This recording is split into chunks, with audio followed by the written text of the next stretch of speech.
University of Florida for the Summer Journalism Visitation Program.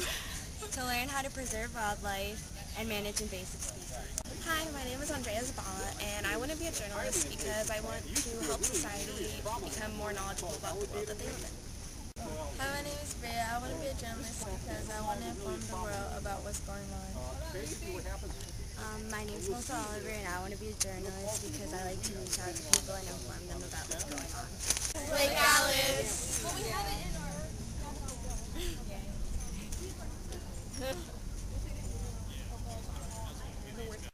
Today we're exploring the ecosystems that make up Lake Alice in Gainesville, Florida.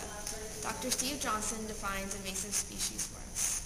An invasive species, in my definition, is an animal, plant, microbe, whatever it is, that is not native to an area. It was brought there by the activities of humans, and it causes either ecological harm, harms human quality of life, or it might have negative environmental impacts. For instance, we're showing off this Burmese python skull, an animal that came out of the Everglades of Florida, unfortunately. The brown anole is another example of an invasive species. The brown anole is not as bad as an invader as some species are, but it does have negative impacts on our native green anole, and that it will actually eat small baby green anoles and compete with them for space, and they're just, a little more of an aggressive lizard. Thank you.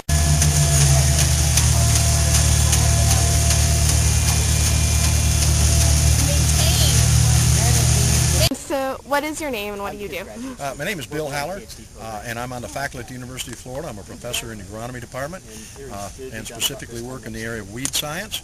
I'm also the acting center director at the Center for Aquatic and Invasive Plants, which was established by the Florida legislature in 1978 at the University of Florida to go ahead and start studying and develop methods of management of invasive, usually exotic plants of foreign origin in Florida. Thank you.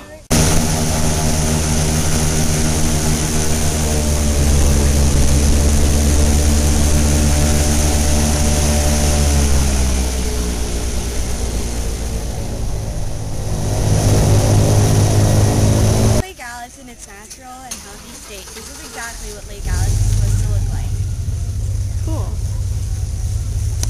U.S. scientists employ biological control methods such as insects and aquatic management to sustain its normal habitat. Another method they use is the aquatic harvester. Today we learned that many invasive species are overwhelming our natural areas. Dr. Holler proposes an action plan. Work in this area of invasive plants for 25 years is we've got to get to the younger people such as yourselves, and we're teaching teachers to teach invasive plants in their biology classes. We've got to stop bringing plants in from foreign countries, using them in water gardens or using them in aquariums and then dumping them in our lakes. That's what we've got to stop doing, because we have 2 new plants that have just cropped up in the last 10 years. We hope you learned as much from this session as we did, and hope that you continue following us as journalists when we're editor for the New York Times, A broadcast journalist reporting from around the world, Or a broadcast journalist in Phil or anywhere.